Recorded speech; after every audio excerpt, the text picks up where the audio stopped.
Guys, क्या आप सभी लोगों ने कोई ऐसा सपना देखा है जो कि आपको लगता है कि ऐसा सपना आप बार बार देख रहे हैं और शायद वो सपना कोई हकीकत हो और वो सपना ऐसा हो जिसके अंदर आपको अलग ही दुनिया मिले। उस अलग दुनिया में ऐसे क्रीचर जो कि हमारे इंसानी दुनिया में ना हो, ऐसी क्वींस जिनके पास में बड़े बड़े क्रीचर हो और वहाँ का हर जानवर बोलता हो। क्या हो जब ऐसा ही सपना किसी का सच हो जाए। दोस्तों, आज हम बात करने वाले हैं ऐसी ही एक मूवी की जिसका नाम है एलिस इन वंडरलैंड। गाइस, ये एक live action adventure comedy movie है जो कि 2010 के अंदर आई थी। मूवी की स्टार्टिंग में हम एक बच्ची देखते हैं जो कि अपने सपनों से बहुत परेशान थी। उसके फादर उसे आके कहते हैं कि क्या तुमने फिर से वही सपने देखे। तो ये बच्ची बताती है कि हाँ, मैंने फिर से वही सपना देखा जिसके अंदर कैट है जो कि वेस्ट कोट पहनती है, डोडो बर्ड है और भी बहुत सारे जानवर है जो कि बात कर रहे हैं। क्या डैड, आपने ऐसा कभी देखा है कि कैट स्माइल करती है या बात करती है। तो एलिस के फादर बोलते हैं कि ऐसे सपने मुझे कभी नहीं आए हैं। खैर जाने दो, तुम सो जाओ और अपना ध्यान रखो। जिसके बाद में कहानी 13 साल आगे निकल जाती है और एलिस अब एक बड़ी लड़की बन चुकी थी जिसके फादर इस दुनिया में नहीं रहे। वहीं पे एलिस की मॉम एलिस को बताती है कि तुम्हें कैसे एडिकेट के साथ में रहना पड़ेगा, तुम्हें भी कुछ समय बाद एक बड़ी फैमिली का हिस्सा बनना है।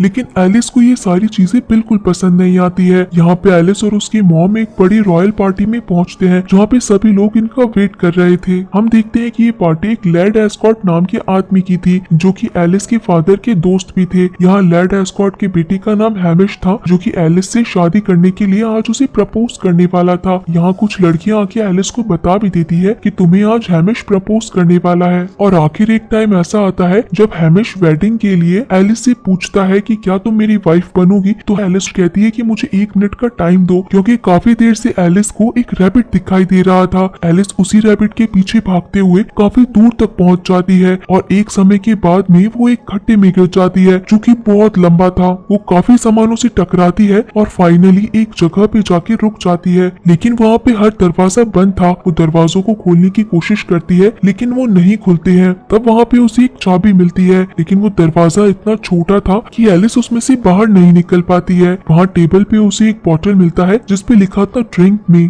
एलिस जैसे ही उस पानी को पीती है तो एलिस बहुत छोटी हो जाती है। लेकिन अब एलिस इतनी ज्यादा छोटी थी कि वो उस चाबी से दरवाजा नहीं खोल पाएगी। एलिस जब छोटी हो जाती है तो उसके सामने केक का एक पीस रखा था। जब एलिस उसे खाती है तो वो इतनी ज्यादा बड़ी हो जाती है कि वो उस दरवाजे से कभी बाहर नहीं निकल पाती। इसी कारण एलिस को फिर से वही पानी पीना पड़ता है जिसे उसने पहले पिया था। और वो पानी पीते ही अब एलिस बहुत छोटी हो चुकी थी। जिसके बाद में एलिस चाबी लेके उस दरवाजे से बाहर निकल आती है और फाइनली एलिस एक ऐसी दुनिया में पहुंचती है जिस जगह का नाम था वंडरलैंड। ये दुनिया हमारी दुनिया से बहुत अलग थी। यहाँ पे कुछ क्रीचर्स एलिस के सामने खड़े थे जो कि एलिस को बताते हैं कि तुम वो एलिस नहीं हो जिसे हमें लेके आना था। तो एलिस बताती है कि तुम्हें कैसे पता कि मैं वो एलिस हूँ या नहीं हूँ, ये मेरा सपना है, इसी कारण मैं तुम्हें कहती हूँ कि मैं ही एलिस हूँ। यहाँ एक छोटा सा चूहा आके एलिस को भविष्यवाणी बताता है। वो भविष्यवाणी एक कैलेंडर में लिखी थी कि एक दिन फ्रेपिचस डे आएगा जिस दिन तुम जबरदस्ती को मारोगी। ये एक ऐसा ड्रैगन है जिसे सिर्फ तुम ही मार सकती हो, वो भी एक ऐसे स्वॉर्ड से जो कि व्हाइट क्वीन की स्वॉर्ड है। ये बातें सुन के तो एलिस बहुत ज्यादा डर जाती है और कहती है कि तुम सही कह रहे थे, मैं वो एलिस नहीं हूँ जिसकी तुम लोगों को तलाश थी। लेकिन तभी यहाँ पे अलग अलग से क्रीचर आने लग जाते हैं और वो सभी लोग एलिस के पीछे भागने लगते हैं। यहाँ बाकी सारे लोग तो छुप जाते हैं लेकिन एलिस यहाँ खड़ी हो जाती है और सोचती है कि ये सारा मेरा ड्रीम है और मुझे कोई भी नुकसान नहीं पहुंचाएगा।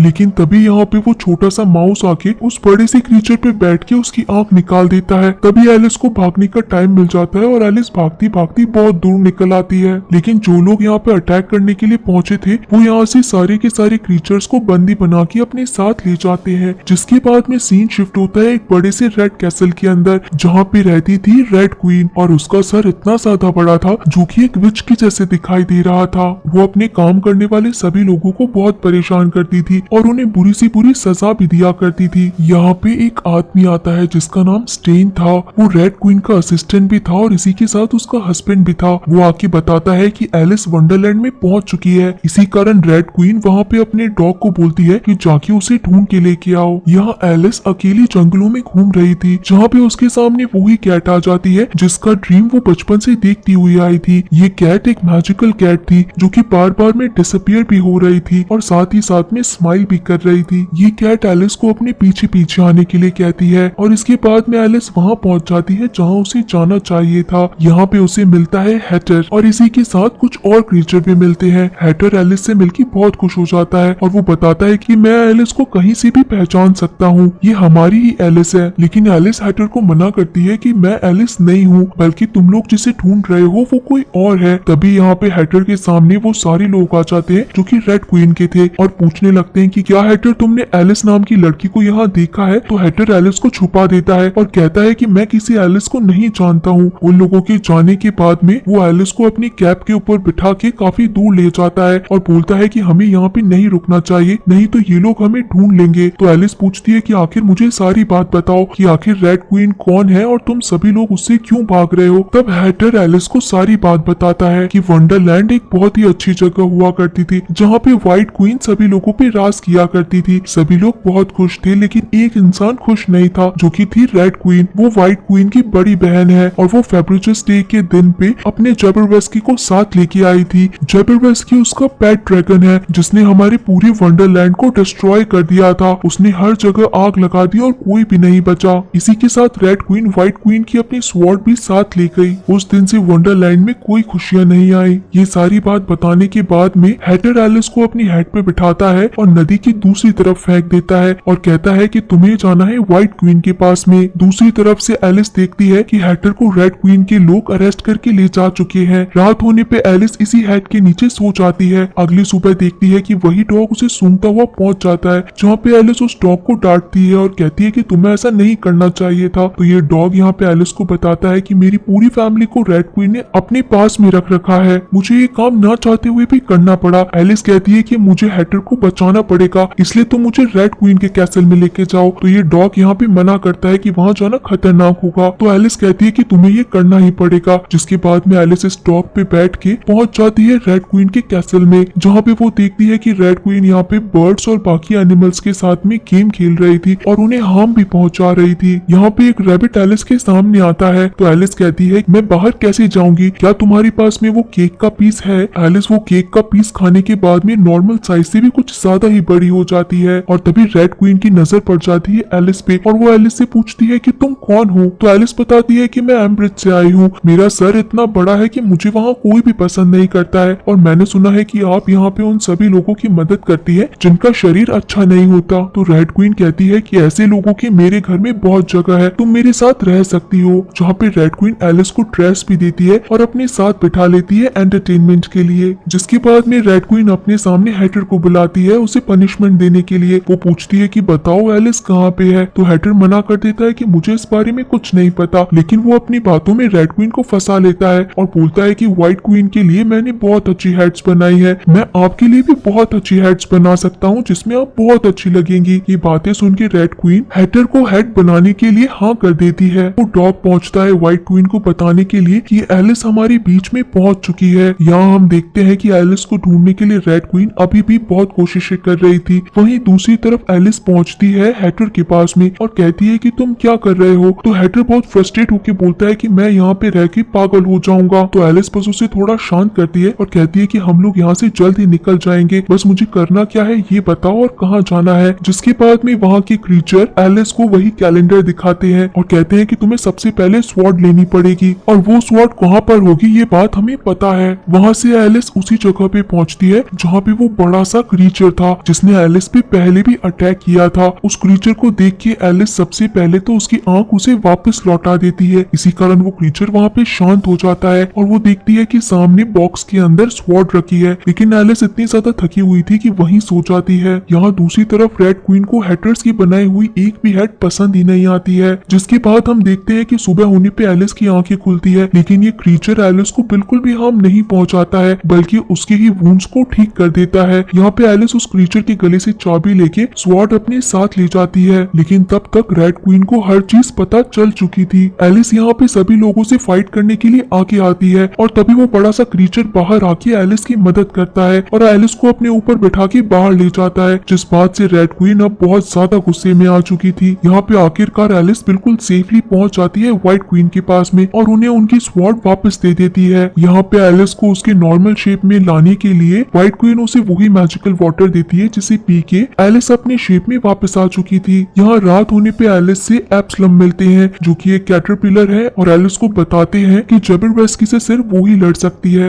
यहाँ हम देखते हैं कि हैटर को एक जेल में बंद कर रखा था और तभी यहाँ पे वो मैजिकल कैट आ जाती है जो कि हैटर को उसकी मदद करने के लिए कहती है और कहती है कि मैं तुम्हारी हेड पहन लूंगी। यहाँ अगली सुबह रेड क्वीन अपने सामने हैटर को बुलवाती है क्योंकि उसे उसकी गर्दन कटवानी थी, लेकिन जैसे ही हैटर की गर्दन काटी जानी थी कि तभी यहाँ पे हैटर गायब हो जाता है क्योंकि वो तो मैजिकल कैट थी और उसके सर पे अब कैप रखी थी। यहाँ रेड क्वीन का गुस्सा बढ़ता ही जा रहा था कि तभी उसके पीछे हैटर आ खड़ा होता है और वो बताता है कि तुम्हारे साथ में जितने भी लोग हैं वो सारे झूठे हैं, ये सब लोग तुमसे डरते हैं। और हैटर यहाँ पे रेड क्वीन को बताता है कि यहाँ पे किसी के कान नकली है तो किसी की नाक नकली है, क्योंकि यहाँ पे जितने भी लोग थे उन्होंने यहाँ पे खुद को बदसूरत बना के रख रखा था क्योंकि रेड क्वीन का सर भी इतना बड़ा था कि वो खुद भी बहुत अगली थी। यहाँ पे हैटर ने सभी लोगों को रेड क्वीन की बात मानने से मना कर दिया था और कोई भी जनाब रेड क्वीन के ऑर्डर्स फॉलो नहीं कर रहा था। दूसरी तरफ हम देखते हैं कि व्हाइट क्वीन और एलिस साथ में खड़े थे, जहाँ व्हाइट क्वीन को पता चलता है कि हैटर और उसके बाकी सारे साथी रेड क्वीन से बच के यहाँ पे पहुंच चुके हैं। एलिस इन सभी लोगों से मिलके बहुत खुश थी और साथ ही साथ वो डॉग भी अपनी फैमिली से मिलके बहुत खुश हो जाता है। अब वो दिन आ चुका था जब ये तय किया जाना था कि व्हाइट क्वीन की तरफ से रेड क्वीन से कौन लड़ेगा। सभी लोग सामने आते हैं, लेकिन तब फिर से भविष्यवाणी का कैलेंडर खोला जाता है जिसमें लिखा था कि सिर्फ एलिस ही है जो कि जबरदस्ती को मार सकती है। एलिस व्हाइट क्वीन से पूछती है कि आप उसे क्यों नहीं मार सकती है, तो व्हाइट क्वीन बताती है कि ये हमारी रूल्स के खिलाफ होगा क्योंकि कोई भी प्रिंसेस ऐसा काम नहीं कर सकती है। ये बात सुन के एलिस डर जाती है और वहाँ से भाग जाती है। तब यहाँ उसके सामने एब्सलम थे जो कि एलिस को बताते हैं कि जो ड्रीम्स तुम्हें आया करते थे वो ड्रीम्स नहीं बल्कि मेमोरीज है, तुम बचपन से यहाँ आया करती थी। तब जाके एलिस को पता चलता है कि इतने साल जो उसने ड्रीम देखे थे वो सारी ड्रीम्स नहीं है बल्कि वो वंडरलैंड में बचपन से ही आया करती थी। और अब आखिर प्रेपेचस वाला दिन आ चुका था जिस दिन रेड क्वीन और व्हाइट क्वीन के बीच में फाइट होनी थी। व्हाइट क्वीन अपनी तरफ से एलिस को आगे बढ़ाती है और रेड क्वीन अपनी तरफ से जबरदस्ती को नींद से चका देती है जो कि एक बहुत बड़ा ड्रैगन था। आखिर एलिस और उस बड़े से ड्रैगन के बीच में फाइट होना शुरू हो जाती है और इसी के साथ में बाकी लोगों के साथ में भी वॉर शुरू हो जाती है, जहाँ एलिस जबरदस्ती से बचती हुई इधर उधर भाग रही थी, लेकिन आखिरकार वो उस ड्रैगन का गला काट देती है और भविष्यवाणी सच हो जाती है, जहाँ पे सारी वॉर एक ही बार में रुक जाती है। इसके बाद में व्हाइट क्वीन को अपना क्राउन मिल जाता है और वो रेड क्वीन और इसी के साथ में स्टेन को वंडरलैंड से बाहर निकालने का ऑर्डर दे देती है और कहती है कि तुमसे ना तो कोई बात करेगा ना ही तुमसे कोई मिल सकता है। स्टेन यहाँ पे रेड क्वीन को मारने की कोशिश करता है क्योंकि वो रेड क्वीन के साथ में कभी नहीं रह सकता था। आखिरकार अब एलिस के पास ऑप्शन था कि वो या तो यहाँ रहे या फिर अपनी दुनिया में वापस चली जाए। तब यहाँ पे व्हाइट क्वीन ड्रैगन का ब्लड इकट्ठा कर लेती है और बोलती है कि ये ब्लड बहुत इंपॉर्टेंट है। हैटर यहाँ पे एलिस को बोलता है कि तुम हमारे साथ में क्यों नहीं रुक सकती, तो एलिस कहती है कि मेरी भी एक दुनिया है जहाँ मुझे रहना पड़ेगा। जिसके बाद में एलिस ड्रैगन का ब्लड पी के अपनी दुनिया में वापस आ जाती है। वंडरलैंड के अंदर ये सारी बातें हुई बहुत समय निकल चुका था, लेकिन हमारी दुनिया यानी कि एलिस की दुनिया में सिर्फ कुछ ही पल निकले थे, जहाँ एलिस भाग के आती है उसी पार्टी के अंदर जहाँ हैमिश अभी भी एलिस का वेट कर रहा था कि वो हाँ कहेगी या ना कहेगी, जहाँ एलिस को हैमिश कभी भी पसंद नहीं था और वो हैमिश को मना कर देती है शादी के लिए। इसी के साथ लैड एस्कॉट को बोलती है कि मुझे तो आपके साथ में बिजनेस करना है। लैड एस्कॉट हमेशा से ही एलिस को एक इंटेलिजेंट लड़की मानते थे, जहाँ एलिस कहती है कि मेरे फादर बिजनेस को बढ़ाना चाहते थे तो क्यों ना हम सभी लोग मिलकर चाइना जाएं और वहाँ पे अपना बिजनेस फैलाएं। ये बात सुन के लैड एस्कॉट बहुत खुश हो जाते हैं और कहते हैं कि ये बात पहले हम लोगों ने क्यों नहीं सोची। और आखिर में एलिस अब अपनी बात सभी से मनवा ही लेती है और वो अपने शिप्स लेके निकल पड़ती है चीन के साथ में बिजनेस करने के लिए। और गाइस इसी के साथ ये मूवी यहीं पे खत्म हो जाती है। तो आप सभी लोगों को ये जादुई वंडरलैंड की मूवी कैसी लगी है मुझे जरूर बताइएगा।